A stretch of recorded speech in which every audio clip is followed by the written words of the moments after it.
Hey guys, welcome to this particular session. And in this particular video insight, I'm going to be talking about convolutional neural networks. All right. So, convolutional neural network is a model in deep learning that helps computers in recognizing, images. That's whenever we want to kind of predict images and all of that. Convolutional neural networks are a go-to model that we use. We've talked about the artificial neural networks, but today we're going to be looking at the convolutional neural networks. And I just want you to understand it, the theory that is driving it. And it's more like seeing, how computers or maybe machines, anything you want to call it, how they understand images.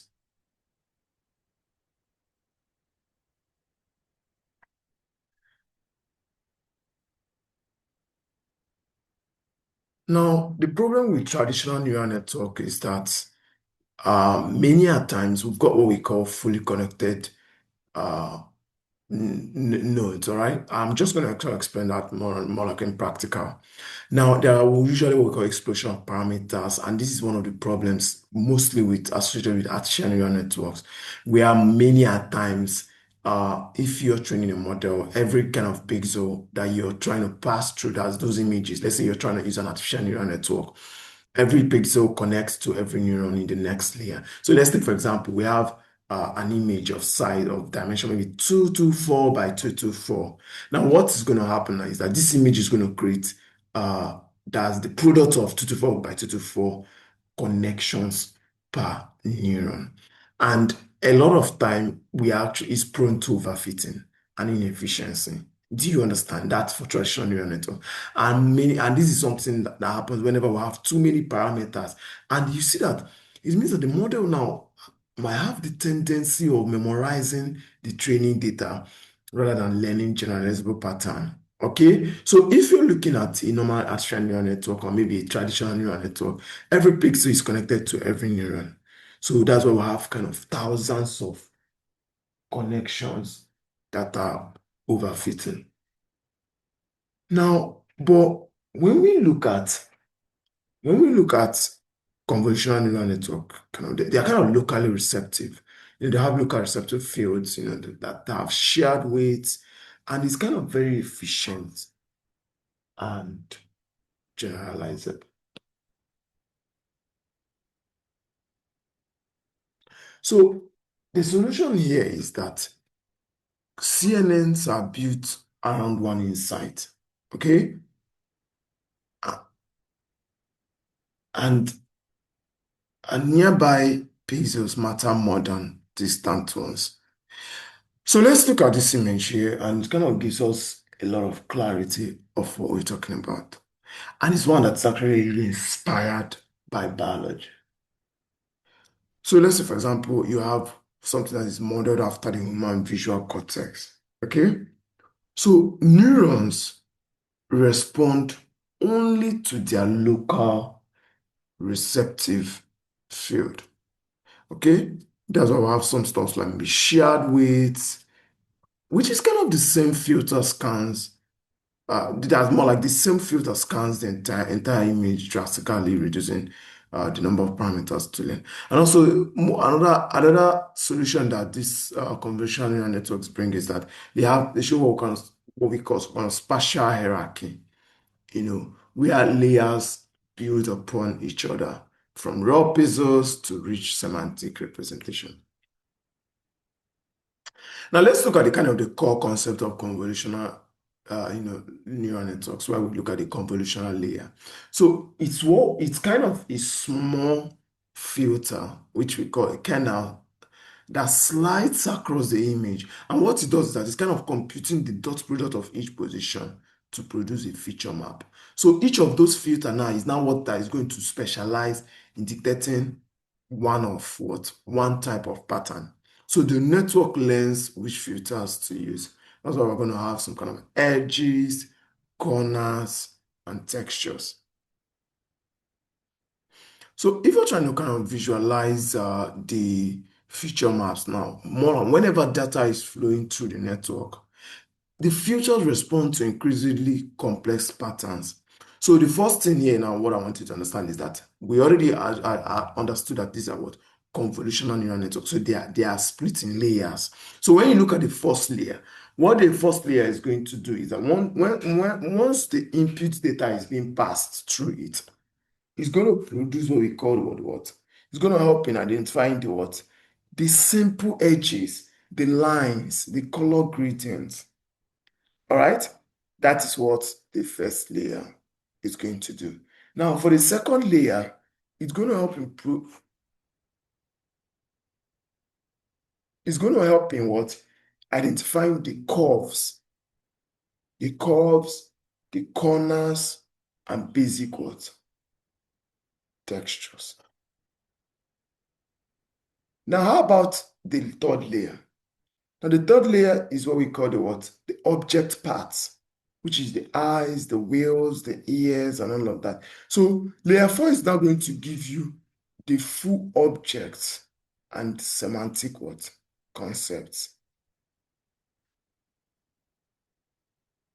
Now, we've just looked at how convolutional neural network visualize feature maps. Now, let us look at what we call pooling layer, because there's also what we call the pooling layer in the convolutional neural network each time you're creating that model.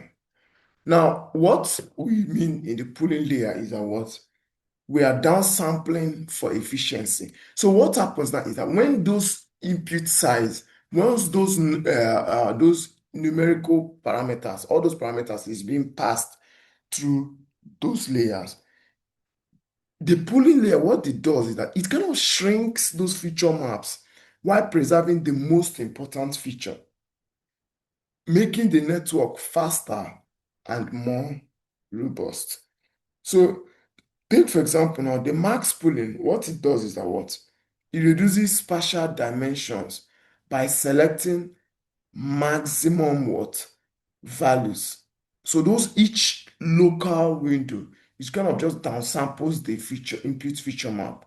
Do you understand? So what it means now is that the max pooling now picks the strongest activation in each region, preserves the dominant features, and does what? Performs what we call what? Average pooling. So it computes the mean, smooths the representation, retaining the what? The overall signal. So let's assume we're trying to navigate the building block of a convolutional neural network. All right. So we're going to have an input, and then we'll have the convolution. Then we'll have that's the convolution, which is the rectified linear unit. We have the pooling, and then we'll have the fully connected what? That's the last fully connected layer where we kind of might have the output layer. So these building blocks now are what usually stacks repeatedly. So each of the repetition is going to let the network learn more abstract, powerful representations. So aside from the whole feature, pooling and all of that happens within that's the layers of the convolutional, neural network. We might want to actually understand classification, which might be some kind of output, parameters, because most of what happens is that it's actually from the whole of these features, what leads us is to a decision. So after deep feature extraction, the spatial maps are now flattened into what? A single vector. So a rich fingerprint of what? Of the image. So what the flatten does is that what? It kind of gives us a three-dimensional feature map, right? That's three-dimensional feature maps. It converts it to what? One-dimensional vector. Then the fully connected layers, what they do is what? They kind of now lens non-linear combinations of what? Of features. And then softmax output is where we now get the probability scores for each what? Class. That maybe we might say cat is 94%, maybe dog is 21, whatever. Okay. So what we are now understanding now is that is just how the convolutional neural network what works essentially. All right. So, but now somebody might be asking now, the whole of convolutional neural network, what's actually the application in the real world? When we talk about self-driving cars, we were trying to detect pedestrians, signs, and obstacles in real time. This is an application of what the convolutional neural network does, okay? Or again, another thing is medical imaging. Whenever we want to identify tumors and anomalies in X-rays and MRIs scans, this is what a product of the convolutional neural networks. And anytime we're actually interested in what image recognition, maybe classifying objects in photos with human level accuracy, this is what we call what convolutional neural network. So the power of learned hierarchies here is that what the pixels provide raw input values, edge and gradients, low-level patterns, shapes and textures is the mid-level features, and then the objects and concepts is the high-level semantics of what happens in the convolutional neural network. So this emergent hierarchy is learned from the entire data, and it's what makes convolutional neural networks the backbone of modern computer vision. So each time you actually think about opening up your camera to make any kind of prediction, this is the convolutional neural network. So I want to say very thank you if you stayed till this time. And of course, we'll definitely see you in our coding practice. Bye-bye.